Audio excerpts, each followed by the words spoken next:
A world war, a generation lost. But for some, the fire of battle didn't consume them, it forged them. From the trenches of the First World War, key figures would rise, not as heroes, but as architects of a darkness the world had never seen. This is the story of how the Great War shaped the future leaders of the Axis and brought the world to its knees again. Welcome to Once Before, the channel where we dive into history through the stories of real people who lived it. If you enjoy these journeys into the past, hit that subscribe button and turn on the notifications so you won't miss the next story. August 1914. Europe explodes. The Great War begins, and millions rush to enlist. The dream of swift victory fills the air. For many, it's a chance to prove themselves, to serve their nation. But for a select few, this war would be much more.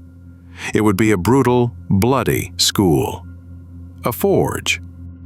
Adolf Hitler, a drifting Austrian who had failed to find his path as an artist, now saw a chance for purpose. He had dodged conscription back home. He strongly disliked the multi-ethnic Austro-Hungarian army, his heart already set on German nationalism. He even failed a physical exam for the Austrian army in February 1914. But when war broke out, his loyalty was clear. He yearned to fight for Germany. He enthusiastically volunteered for the Bavarian army as an infantryman. Later, he'd call this period the best years of his life. Young Hitler started as an infantryman, then became a regimental message runner in the 16th Bavarian Reserve Infantry Regiment. His duties often kept him away from the direct, grinding horror of the front lines. He participated in major battles like the First Battle of Ypres and the Battle of the Somme, where he was wounded. He earned a promotion from private to lance corporal. His bravery was noted. He received the Iron Cross Second Class in 1914, and later the Iron Cross First Class in 1918. He found a purpose, a home in the army. Yet some of the true frontline soldiers in his unit had a different name for him.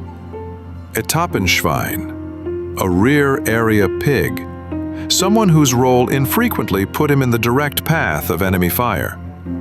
A perception that years later, National Socialist propaganda would furiously try to erase. This sense of belonging and purpose, coupled with the brutal efficiency of military life, would profoundly shape his later vision for Germany. But then, the war ended. Germany was defeated, exhausted, humiliated. For a man like Hitler, this wasn't just a military loss. It was a profound betrayal. The stab in the back myth took root. Hitler, recovering from a mustard gas attack, learned of Germany's armistice from his hospital bed. He saw it as a capitulation, a betrayal by civilian leaders, Jews and Marxists at home. This perceived treachery ignited a new, furious purpose within him: to avenge Germany, to dismantle the system he believed had stabbed his nation in the back. The seeds of a much greater, more destructive war were planted. Hundreds of miles away, Benito Mussolini, a fiery Italian socialist, was already a prominent figure. He edited a major newspaper, Avanti. Unlike many socialists who sought peace, Mussolini saw the war as a crucial spark, a prerequisite for revolution. He passionately pushed for Italy to join the fight, a stance that got him expelled from his own party. Undeterred, he started his own pro-interventionist newspaper, Il Popolo d'Italia, funded by industrialists, the French, and even his lover. The war was a grinder, chewing up men and dreams. Benito Mussolini's experience was far from glorious. Mobilized in August 1915, he served 17 months in the 11th Bersaglieri Regiment. His unpublished diaries reveal a slow, gnawing demoralization, like something was eating away at him inside. His health declined, his morale sank. The romantic idea of war, the revolution he preached, began to clash with the brutal reality of trench life. In February 1917, a training explosion sent him to the hospital, injured. An injury, followed by surgery for a debilitating condition, effectively ended his military career there. He returned to civilian life, resuming his role as editor of Il Popolo d'Italia. Italy's entry into World War I was a complex, unpopular affair. Secretly, in April 1915, Italy signed the Treaty of London, promising to join the Triple Entente in exchange for territorial gains. But at home, parliamentary groups, former prime ministers, Catholics, and socialists largely opposed the war. Pro-war sentiment was a minority, pushed by nationalists and men like Mussolini. The war effort was disastrous. Widespread military indiscipline, desertions, and anti-war riots plagued the country. In October 1917, the Italian army suffered a catastrophic defeat at Caporetto. 500,000 casualties, prisoners, and refugees. Vast swaths of Italian territory occupied. The nation was reeling. In Germany, Hermann Goering, a young, ambitious officer, already wore the uniform. Commissioned as a second lieutenant in 1912, he was a product of Germany's military academies. When the war began, he was already in the infantry, ready for the fray. While Hitler ran messages and Mussolini found himself disillusioned, Hermann Goering soared above the trenches. He began as an infantryman, earning the Iron Cross Second Class, but rheumatoid arthritis sidelined him. The sky called. He transitioned to the Imperial German Army Air Service, first as an air observer, spotting targets around Verdun, earning the Iron Cross First Class. By September 1915, he was a trained pilot. Goering served in several fighter squadrons, a true ace. He was injured in a dogfight in November 1916. By May 1917, he commanded Jagdstaffel 27. His reputation grew. In the summer of 1918, for his gallantry and 22 aerial victories, he was awarded the coveted Pour le Mérite, Germany's highest military honor. On June 6, 1918, he took command of the legendary Freiherr von Richthofen fighter wing, succeeding the Red Baron himself.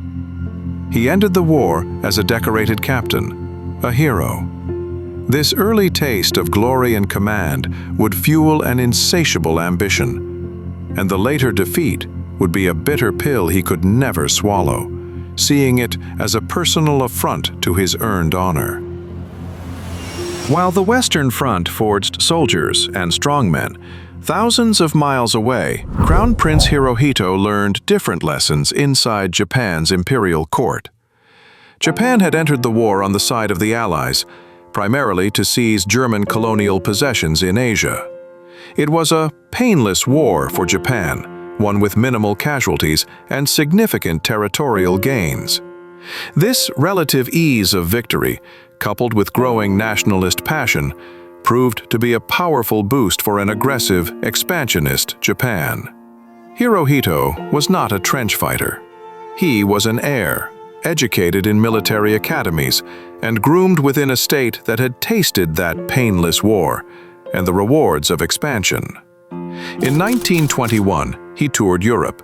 In 1926, he ascended the throne as emperor. From the chrysanthemum throne, he presided over an empire that moved from Manchuria to full-scale war in China.